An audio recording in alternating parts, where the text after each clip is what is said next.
Ang balita ngayon, trending at pinag-uusapan ngayon sa mundo ng social media. Ang di umano'y balitang tunay talaga na hindi mananaigang kasamaan laban sa kabutihan at kailanman hindi mananaig ang kasinungalingan laban sa buong katotohanan. Senator Dante Marcoleta, kumpiyansa at kumpirmado di umanong makakalaya na. Ito ang malaking magandang balita sa kampo ni Senator Dante Marcoleta na mahalagang malaman ng taong bayan. Mga detalyeng madalas ay hindi nabibigyang pansin sa mga tradisyonal na ulat mula sa palasyo, kamara, senado at maging sa publiko. Pero bago ang lahat, kung bago ka pa lamang sa channel namin at kung gusto mo ang mga balitang tungkol sa mundo ng politika dito sa Pilipinas at mga detalyeng madalas di umanong hindi nabibigyang pansin ng media, ay please huwag kalimutang mag-like, subscribe at i-click na rin ang notification bell para mas maging updated ka lalo sa lahat pa ng bagong videos na i-upload namin. At eto na nga mga kababayan, ayon pa sa kumpirmadong balita, Senador Marcoleta naghain ng not guilty plea. Naghain ng not guilty plea si Senator Dante Marcoleta sa mga kasong isinampa laban sa kanya sa Sandigan Bayan matapos siyang basahan ng sakdal. Bukod sa kasong plunder, naghain din siya ng not guilty plea sa kasong paglabag sa Presidential Decree number 46 na nagbabawal sa mga opisyal ng pamahalaan na tumanggap ng regalo. Nagpasok din ng not guilty plea ang umano'y campaign donor at kapwa-akusado na si Joseph Espiritu kaugnay ng parehong kaso. Patuloy ang pagdinig sa Sandigan Bayan. Si Senator Marcoleta po, ngayon pong dyan po sa Sandigan Bayan, ngayong araw na ito, ay nag-plead ng not guilty, no? Sa dalawang kasong isinampa sa kanya. Okay? So, sana mapabilis na po yung proseso kasi yung mga kaso naman po ni Senator Marcoleta, sabi nga niya, gawa-gawa lang para lang mapigilan siya, pero hindi po ubra na siya po ay manatiling nakakulong samantalang wala naman pong basihan yung isinampa sa kanyang mga reklamo. Naghain ng not guilty plea si Senator Rodante Marcoleta sa Sandigan Bayan 3rd Division ngayong araw, July 22, 2026, kaugnay ng kinaharap niyang kasong plunder. Dalawa po yan, yung kasong plunder at paglabag sa Presidential Decree number 46 o Anti-Gift Giving Law para sa mga pampublikong opisyal. Ito po, nag-ugat po itong kaso na to sa sakdal na 75 milyong halaga ng campaign donations na di umano ay hindi idineklara sa Statement of Contributions and Expenditures o SOCE ni Senator Marcoleta. Kasama sa mga kinasuhan ng kanyang donor, yung mga nagbigay po nitong 75 million na sina dating Representative Mike Defensor at Joseph Espiritu at Aristotel Biray. Okay, sa kasalukuyan po, nakapiit si dating Senador nakapiit po si Senador Marcoleta dyan po sa may Payatas sa New Quezon City Jail na matatagpuan po sa Payatas. Okay, matatandaan po natin na naaresto po si Senator Marcoleta at siya po ay pansamantalang na hospital arrest dahil po sa kanyang mild pneumonia na karamdaman. Ngayon po ay naroon po siya nakakulong sa New Quezon City Jail sa Payatas. Okay. Maliban po dyan, so talakayin po natin, no? Bakit po tayo naniniwala na mabibigyan po ng o mapapalaya ito si Marcoleta, Senator Marcoleta? Dahil malinaw naman po yung sinampa po sa kanya na 75 million ay campaign donation. Wala naman pong nagsasabi na ito po ay binigay kay Senator Marcoleta para magkaroon po ng o manghingi po ng pabor, no? Yun po kasi yung definition po ng kaso na Presidential Decree number 46 para maiwasan na magbigay ng pabor. Actually, yung nangyari po, hindi po nakahingi ng pabor yung mga nag-donate ng campaign donation kay Marcoleta, no? Kasi yan na nga, kaso po ang inabot nila. Hindi po sila nabigyan ng posisyon sa gobyerno. Unlike po sa isang tao, sa isang kandidato na nakatanggap din po ng campaign contribution mula po kay Lagdameo, mula po kay Tio Laurel. Sino pa ba yung isa na malaki rin na nagbigay? Dito po sa kay Mel ng Pagcor. Ano na nga apelyido ng Mel Milyonaryo ng Pagcor? O PCSO pala, PCSO. O sila po mga nagbigay din ng malalaking campaign contribution eh. Mas malaki pa po kaysa dito sa pinagsama-samang campaign contribution kay Senator Marcoleta. Si Lagdameo lang, mas malaki pa po yung binigay na campaign contribution ni Lagdameo kay Pangulong Marcos. Ngayon, kung mali po pala yung magbigay ng Mel Robles. Yan, si Mel Robles. Ngayon, kung mali po pala yung pagbibigay ng campaign donation, kasuhan din po si Pangulong Marcos, kasuhan din po yung mga nagbigay kay Pangulong Marcos. O, di po ba?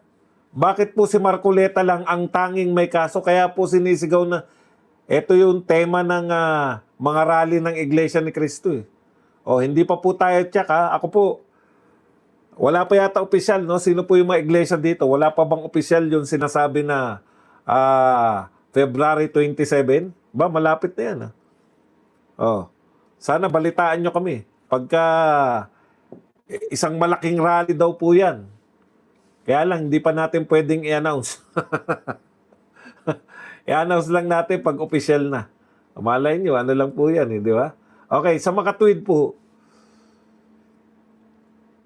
kaya po natin tinatawag na selective justice na naman ito. Katulad po nung kay BP Sara. Na-imagine niyo yung NBI director, ang sinabi niya. Confidential po, hindi po namin masasabi kung sino po yung mga yung person of interest. Single po dyan sa mga kinausap ni BP Sara na hitman. Wala bang title? Hindi ko nalagyan ng title. Mahirapan na tayong habulin. Teka muna. Subukan nating habulin. Kaya pala nalilito. Walang pumapasok. Wala palang title. Baka, ayun, wala ngang title. Badong aratin. Kaya pala tayo konti pa rin. Teka lang po, lalagyan lang po natin ng titulo ha. Kasi po, pag walang title, hindi po yan na nire-recommend ni YouTube eh. Meron ba naman Badong Aratilis Vlogs is live? Lalagyan lang po natin ng title. Nakalimutan ko, Marcoleta.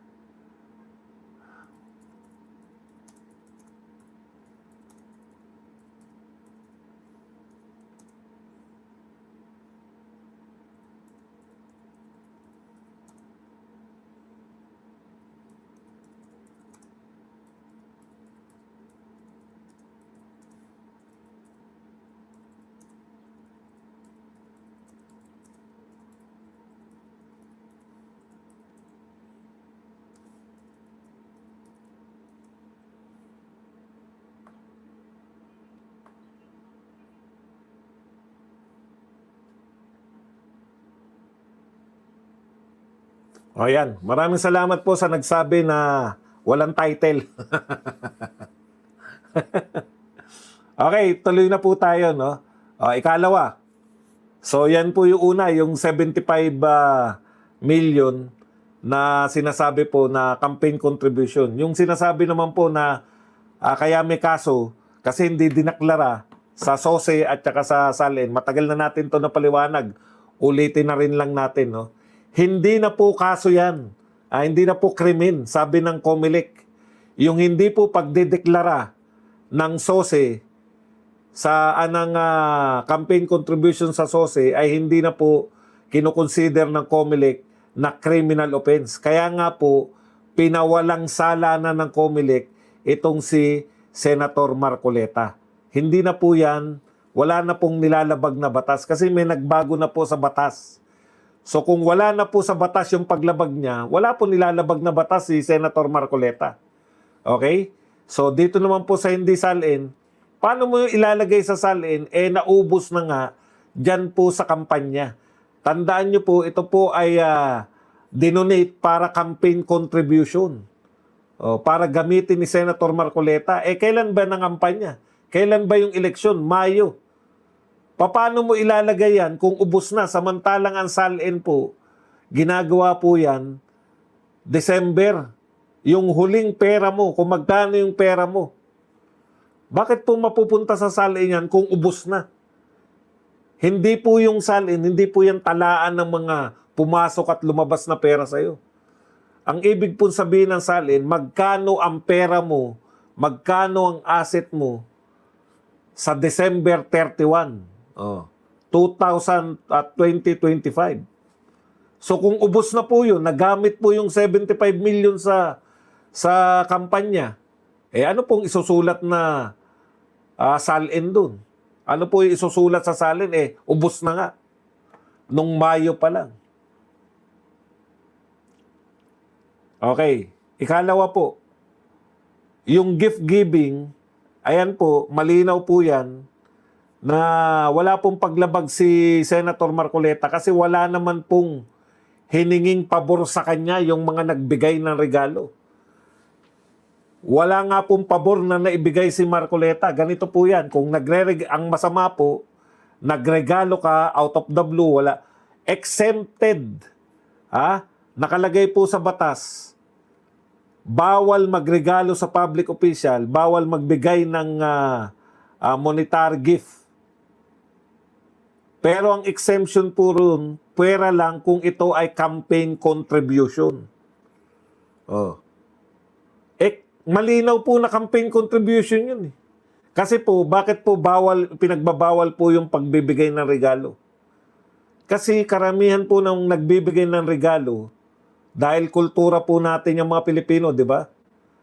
Utang na loob ka. Halimbawa, binigyan ka ng 100 million. May utang na loob ka ron sa tao na yun. It's either, pag presidente ka na, ilalagay mo siya as cabinet official, o advisor, o ilalagay mo siya na general manager o presidente ng Philippine Charity Sweepstakes, may bawi yung binigay na campaign contribution sa'yo, kaya ka pala binigyan para babawian mo sila ng posisyon sa gobyerno. Yun po ang pinagbabawal. Sino po ba napaboran ni Senator Marcoleta? Wala na nga nakuhang pabor yung mga nagregalo sa kanya. Kaso po, kasama niya ngayon na nakakulong. Imbes po na pabor ang makuha nila kay Senator Marcoleta, kaso po ang kanilang kinaharap dahil sa nagbigay sila ng campaign contribution. Okay. So, sabi po ni Senator Marcoleta, not guilty. Sana makita ng sandigang bayan yung mga katwiran na to, no? Dinismiss na yan, 75 million, dinismiss na ng COMELEC. Hindi siya election offense. Hindi siya pwedeng ilagay sa salin dahil hindi naman siya pera ni Senator Marcoleta noong December. Ubos na po siya, Mayo pa lang dahil Mayo ay election. Okay. Sana po maliwanagan at makalaya na po para naman makarinig tayo ng nambabalatuba sa mga katulad nitong pilit na pilit tong mga prosecutor na maglatag ng mga testigo na wala naman pong kinalaman sa kaso. Okay. Good luck, Senator Marcoleta. Sana makapagpiyansa ka. Sana. Meron pa palang isang balita kay Senator Marcoleta. No? Nag-apply din po si Senator Marcoleta na humiling sa impeachment court na siya po ay makaboto mula sa kulungan. Hiniling kamakailan ni Marcoleta sa Senate Impeachment Court na payagan siya makaboto sa nagpapatuloy na impeachment trial ni Vice President Sara Duterte kahit siya ay nakadetine. Ayon naman kay Senate President Chis Escudero, ipapasa ng Sandigang Bayan sa Senado ang usaping ito dahil ang kapulungan ang may kapangyarihang mag-amyenda ng sarili nitong patakaran para sa partisipasyon ng mga nakakulong na miyembro. O, teka muna. Tanong mga kapatid, hindi ba binasura na ng Sandigang Bayan yung kahilingan ni Jinggoy Estrada na siya ay makalahok? Ano po pagkakaiba nito? Kasi po si Jinggoy, sinuspend. May suspension po eh. Si Senator Marcoleta, wala pong suspension. Okay. Alam nyo, kailangan talaga si Senator Marcoleta kasi si Senator Marcoleta, tama naman po yung ginagawa ni Alan Peter Cayetano. Kaya lang, nakukulangan tayo sa bangis eh. Yung, kita nyo, natuwa tayo lahat nung binarabara na ni Pia Cayetano si Jerbil Luistro, di ba? Barado eh. Akalain mo, naglagay kayo ng mga testigo na wala namang kinalaman sa kaso? At yan po ang puna kay Senator Escudero. Bakit mo inalaw? Ito po ang puna sa kanya, nito pong si Panelo. Sabi po ni Panelo, Chis, a walking disaster. Yan. Ito ang naging matinding puna ni dating Chief Presidential Legal Counsel at spokes Attorney Salvador Panelo sa pagpe-preside po ni Senator Chis Escudero matapos payagan ang pagbanggit sa affidavit ng self-confessed hitman na si Arturo Las Cañas sa impeachment trial ni Vice President Sara Duterte. Ayon po kay Panelo, ito po ang kanyang pahayag. This presiding officer, excuse me Chis you're a walking disaster pagdating sa pag-preside mo. Kasi hindi mo dapat pinayagan yun. It was just a scrap of paper. So yung pinabasa niya po, yung scrap of paper, parang nagpropaganda lang po. Kita niyo yung mga sinabi doon na si BP Sara ay sangkot. Sangkot na po siya dyan sa kaso sa ICC. Lintik na yan. Baka mabalitaan na lang natin. May warrant of arrest na naman si BP Sara sa ICC na. Talagang wala na talagang katarungan dito. Okay. Sabi po ni Panelo, napatunayan ba ni Chis Escudero?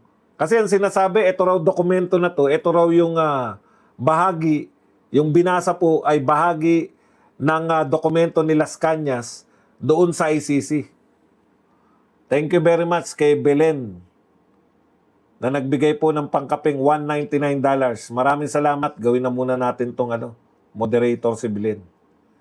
Yan, thank you po. Okay. Una, paano ang tanong niya, paano mo malalaman na that paper is the exact reproduction of the affidavit in the ICC? Hindi nga napatunayan. Okay. That's not an excuse to allow irregularities in the proceeding. Bakit po irregular? Bakit po naging irregular yan? Dahil, una, itong papel na to na pinag-uusapan natin ay hindi po notaryado. At wala rin pong pirma ni Las Cañas.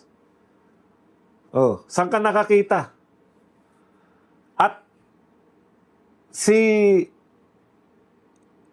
Matibag po, hindi naman po siya si Las Cañas. Tandaan nyo, mayroon pong tumistigo sa Senado, nagngangalang Gutesa.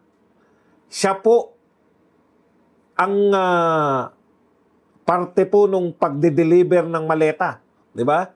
Siya po ay nagdi-deliver. Siya po yung nanumpa sa Senado. Pero kinwestiyon pa rin ng magaling na BRC chairman at that time na si Panfilo Lacson. Dahil ang sinasabi niya, nanumpa na sa harap ni Lacson Ako'y nanunumpa na magsasabi ng katotohanan sa harap ni Lacson. Pero nahanapan pa nila ng butas yun. Hindi po nila nahanapan ng butas na nagsisinungaling. Nahanapan nila ng butas na yung pineke daw yung notaryo. Kita nyo na? Yung tao na yung saksi mismo. Oh, ano po yung paulit-ulit nating naintindihan dyan? Ang naunawaan po natin, dito po, maski yung naunang sa... Actually, si Lacson yung dapat kumikibo. Kasi si Gutesa nga na siya na mismo yung testigo. Ito po si Matibag, hindi po siya si Las Cañas. Ang pinabasa sa kanya ni Luis Tro, testimonya ni Las Cañas sa ICC. Walang notaryo, walang pirma. Kaya ito po ay isang scrap of paper lang ayon kay Panelo at ayon din po sa defense. Pero ang tanong, bakit pinayagan ito ni Chis Escudero? Yan nga yung binara sa kanya ni Pia Cayetano. Oh, sasabihin mo na hindi yan yung ultimate. Bakit mo pinabasa? Hindi mo man lang chinek na walang notaryo na ito ay hindi po testimonya ni Matibag. Tinitestimonya ni Matibag si Las Cañas. Kaya nga ang tanong ng defense kay Luis Tro, di ba? Ito bang si gaano ka-importante? Sino ba nagtanong? Si Pia Cayetano ba o yung depensa? Si Pia Cayetano yata. Gaano ba ka-importante si Las Cañas sa inyo? Oh, anong sagot ni Hindi po. Wala pong kinalaman. Wala palang kinalaman. Bakit nyo binanggit? Ibang kaso po yung sinasabi kay Las Cañas, hindi po yung pagbabanta di umano ni BP Sara. Gustong ipakita sa testimonya ni Las Cañas na si BP Sara ay may tendensiya talaga na ipagawa yung binibintang nila. May kakayahan talagang mag-threat si BP Sara sa Pangulo ng Pilipinas. Ano po ang problema dyan? Ano po ang sablay dyan? Una, hindi naman si Las Cañas yung nagbabasa ng kanyang sinabi, kundi si Matibag. Isang tao lang ba si Las Cañas at si Matibag? Bakit mo inalaw? Presiding officer, kaya kasi nasabi ang walking disaster ka eh.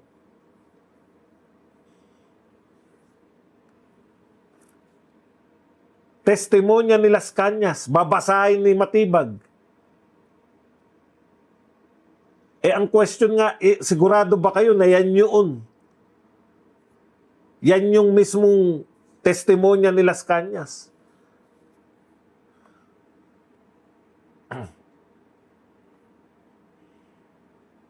Bakit mo pinayagan, Chis? Kasi gusto niya ipropaganda sa mga tao.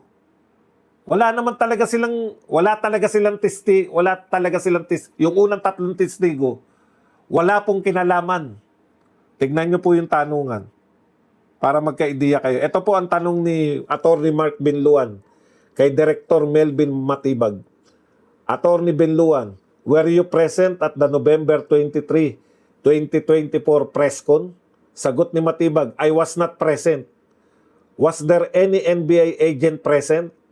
Not that I know of. Sa kabila po ng pagtestigo nyo ngayong araw, inaamin nyo ba na wala kayong personal na kaalaman sa nangyayaring investigation starting November 23, 2024? Malinaw naman po yun at ang korte po can take judicial notice of the fact na hindi pa po ako NBI director nung panahon na yun. So lahat po ng pinag-uusapan natin na pangyayari, wala pong kinalaman si Matibag. Sa haba ng testimonya ni Matibag, yan lang po ang present sa kanya. May kinalaman ka ba doon? Kung wala kang kinalaman, ano ang tawag sa testimonya mo? Hearsay. Tinagalog pa nga. Masakit lang pag tinagalog, di ba? Ang Tagalog ng hearsay, chismis. So, ibig sabihin, lahat ng ito, yung testimonya ni Matibag, hearsay lang. Ano naman yung pinunto ni Pia Cayetano? Dalawa lang. Ang iharap lang sa korte, yung may personal knowledge. Ang testigo po dapat na iharap sa korte, may personal knowledge. Umamin po si Matibag, wala po siyang personal knowledge sa mga pangyayari. Ano po ba yung sinasabi natin pangyayari? Yung basihan po nila na si BP Sara ay nagtangka o may threat sa buhay ng Pangulo ng Pilipinas. Hindi ba NBI siya, Badong? Oo nga, tinanong na nga siya eh.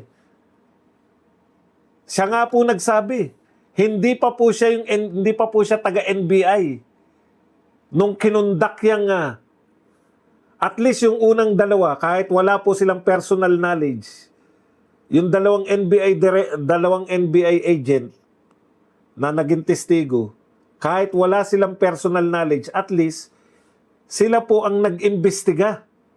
Dito kay Direktor Matibag, wala na siyang personal knowledge, wala pa siyang kinalaman sa pag-imbestiga. So double hearsay na yun. Tapos, ang lahat po ng dokumentong iharap, notaryado. Tataka nga ako kaya dapat consistent si Lacson dito.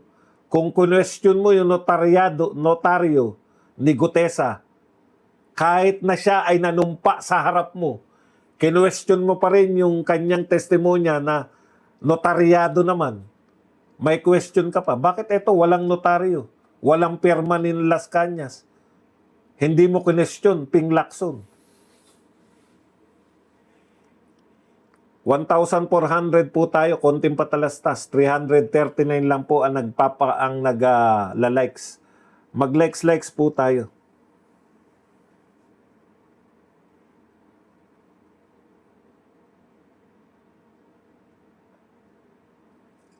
Okay, isa-isahin po natin tong mga panyanyari. Marami po ito.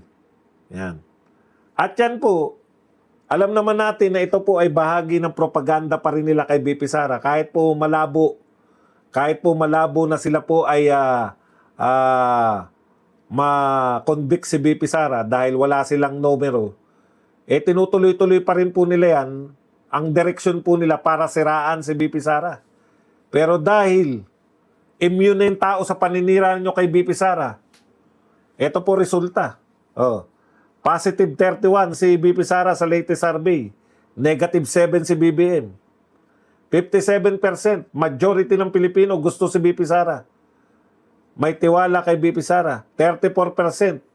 Halos 1/4 lang o 1/3 lang po ng mga Pilipino ang may gusto kay BBM. Majority ng Pilipino ay may approval rating kay BP Sara. Pulse Asia naman to. 29% lang po kay BBM. Etc. etc. Tapos sasabihin nyo, ididemanda nyo ng betrayal of public trust. Majority ng Pilipino gusto si BP Sara. Majority ng Pilipino may trust kay BP Sara. Majority ng Pilipino approve ang ginagawa ni BP Sara. Tapos sasabihin nyo, binetray niya yung public trust. Wala daw kinalaman yung taas na rating sa betrayal of public trust. Utot mo, Kiko Pangilinan. Saan mo ibabata yan? Sa pananaw ninyong mga dilawan? Mas lalong walang kinalaman yung pananaw ninyo sa trust rating, sa trust violation ng kung ano man yan ang gusto nyo ipaliwanag. So far po, tinatanggap nitong mga tukmol na senator judges yung lahat po ng paliwanag. Akalain mo to si Bambam Aquino. Napaka-Bambam. Ano ba rating nitong ni Bambam? Tingnan nga natin. Rating. Presidential. Gusto ambisyoso to eh. Tingnan natin kung si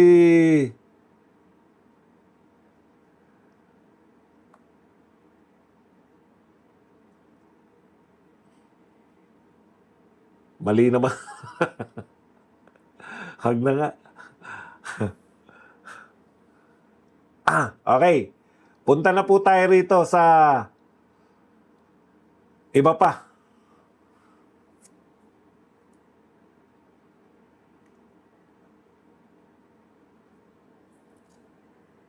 Ito po ang sinabi ni defense lawyer Binluan.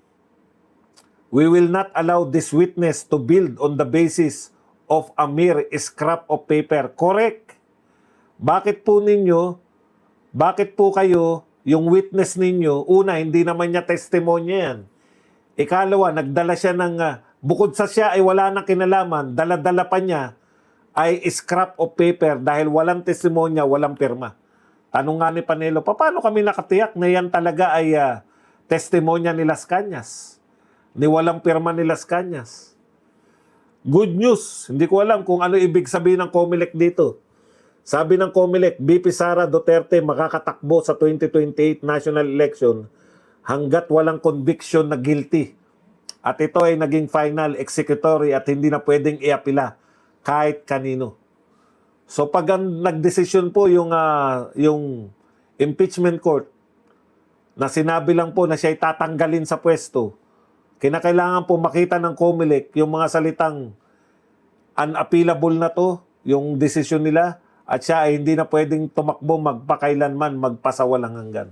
Pero pag hindi po nakita ng COMELEC yan, tatanggapin po niya yung, halimbawa, sinabi, guilty si BP Sara. Siya ay karapat-dapat tanggalin bilang Vice President. Pero wala naman nakalagay doon na hindi na siya pwedeng tumakbo. Tatanggapin daw ng COMELEC yung kanyang Certificate of Candidacy.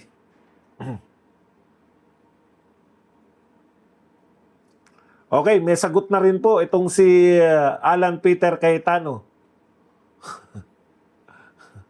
Ano sinabi nito sa Tagalog? Meron nag-comment eh, baka iba naman sa Tagalog. Meron nag-comment eh, baka iba naman sa Tagalog.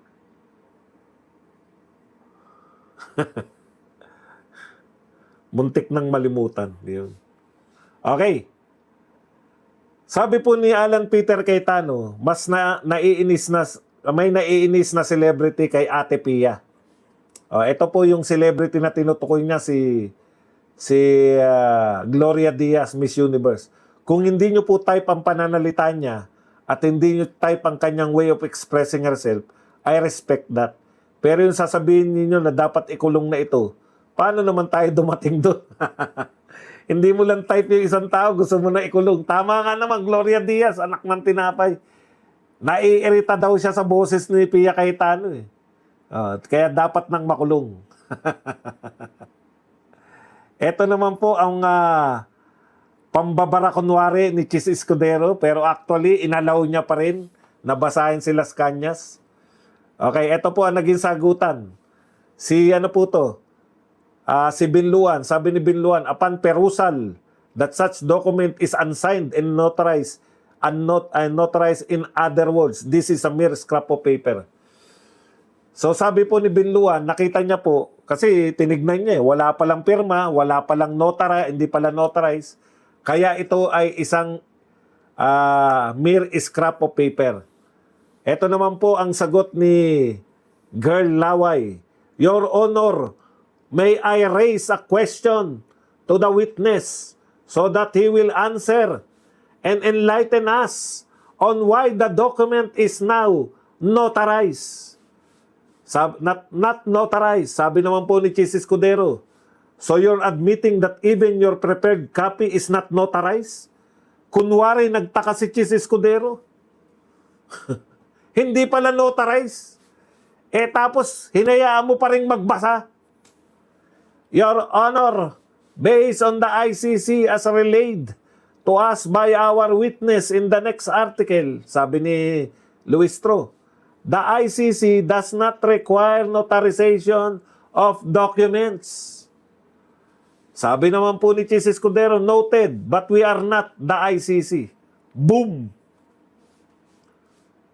Donald Trump, eto nga oh. Pati yung pagkakaso nyo kay Sara Duterte, ang kinakatwiran nyo ICC, yan, dapat talaga tablahin na natin eh. Ang local court ay hindi sakop ng ICC. Porket yan ang patakaran sa ICC. O ngayon, ine-expose nyo lang yung ICC. Ano po ang ibig sabihin? Pinakulong nyo si Tatay Digong na yung lahat pala ng dokumento, testimonya sa kanya, pwedeng hindi inotarize? Anong klaseng korte yan? Ganyan pala patakaran sa ICC. Ngayon ko lang nalaman, ang akala ko po, lahat po ng mga nag-submit po doon ng kanilang mga testimonya, notarize po. Pwede pala ron. Pwede palang hearsay doon. Kahit sino na lang, pwede pala punta kayo sa ICC, magsabi kayo, hindi na inonotarize eh. Talagang yung korte na yan, walang kakwenta-kwenta. Hindi mo man lang pinagalitan si Luistro na pinaiikot kayo. Yan ang problema natin kay Chis eh. Ngayong nalaman mo na yung binabanggit, dapat yan, nung na-realize mo na pinaiikot ka, burahin po yan. Tanggalin po dapat sa record.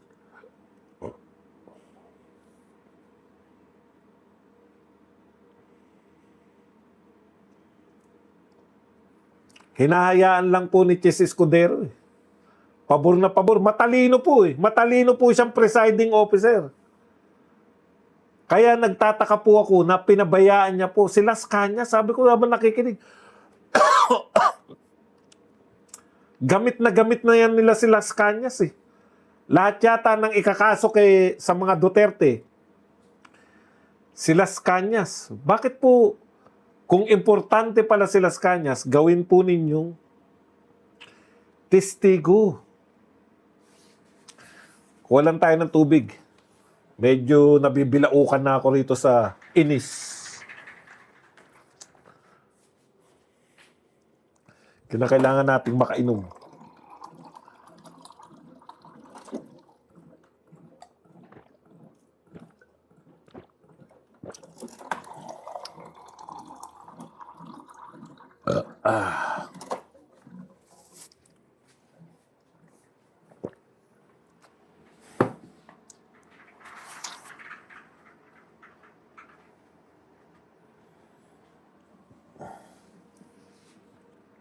Ibabalik ko sa iyo yung lagi mo sinasabi, Chis Escudero. Pag gusto mong pagsalitain, he's a lawyer, you know. Kung alam niya yung sinasabi niya, sige, go ahead, magsalita. Ikaw ba hindi ka lawyer? Kami ngang hindi lawyer. Sabi nga ni Pia Cayetano, kaming mga natuto na sa panonood dyan sa mga hearing. Nagtataka nga kami, bakit po may testimonya si Las Cañas? Wala naman po yung tao. Pero yung testimonya niya, pinaparinig sa mga mamamayan. Wala na po. Kaya lang, ang problema po dyan, ang problema ninyo, Chis Escudero at saka yung mga kakampi mo, hindi na naniniwala yung mga tao. Eto po, talagang pag-aaksaya lang po ng pag-aaksaya lang po ng pera ng taong bayan. Bakit? Ang mga Pilipino, lahat ng nanonood, it's either, hindi nyo na po mababago. Wala na makakapagpabago. Unlike nung mga nauna. Yung mga nauna pong mga impeachment trial, kay Erap at saka kay Corona, doon lang po namin natutuklasan eh. Lahat po to na alam na namin lahat. Narinig na namin yan, mga inuulit-ulit ninyo na patayin mo sila. Narinig na namin yan before. Narinig na namin paulit-ulit si Baste. Narinig na namin yung mga argumento ninyo. At alam namin, marunong nang magsuri yung mga Pilipino na wala talaga kayong ebidensya. Hindi po testigo na may personal knowledge yung unang 3 NBI. 8 araw na tayong nag-aaksaya ng oras. Ang mga inimbitan ninyo, wala pong personal knowledge sa mga kaganapan. Sa tingin nyo ba, hindi alam ng mga tao yan? Alam ng mga tao yan. Akala ba ni Bam Aquino na pag tinanong niya, ilang porsyento po? Sa tingin nyo na parang tinatanong ni Bam Aquino, guilty po ba si Vice President? Ilang porsyento? 100% guilty siya.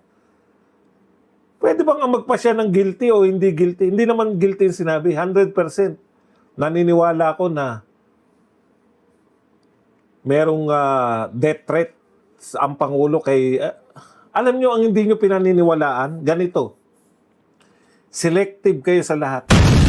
At yan na nga ang buong detalye ng ating balita para sa araw na ito mga kababayan. Napakasalimuot at napakahalaga ng usaping ito. Kaya naman napakalaki rin ang epekto nito sa ating lipunan. Kayo naman, ano ang inyong personal na pananaw, reaksyon o masasabi patungkol sa isyong ito? Kung mayroon kayong mga karagdagang impormasyon, hinaing o komento, mangyaring isulat lamang ang mga iyan sa ating comment section sa ibaba. Huwag kayong magatubiling magpahayag ng inyong saloobin dahil personal na babasahin at pupusuan yan ng aming buong team. Gusto naming marinig ang boses ng bawat isa sa inyo para magkaroon tayo ng isang makabuluhang talakayan. At kung sa tingin ninyo ay nakapaghatid kami ng mahalagang impormasyon sa inyo ngayong araw, please huwag niyong kalimutang i-like ang video na ito. Mag-subscribe na rin kayo sa ating channel at huwag mong kalimutang i-click ang notification bell para lagi kang updated at laging una sa pinakabagong balita at kaganapan sa loob at labas ng bansa. Paki-share na rin po ang video na ito sa inyong mga kaibigan at pamilya para mas marami pa tayong mga kababayan ang makaalam, mamulat at maging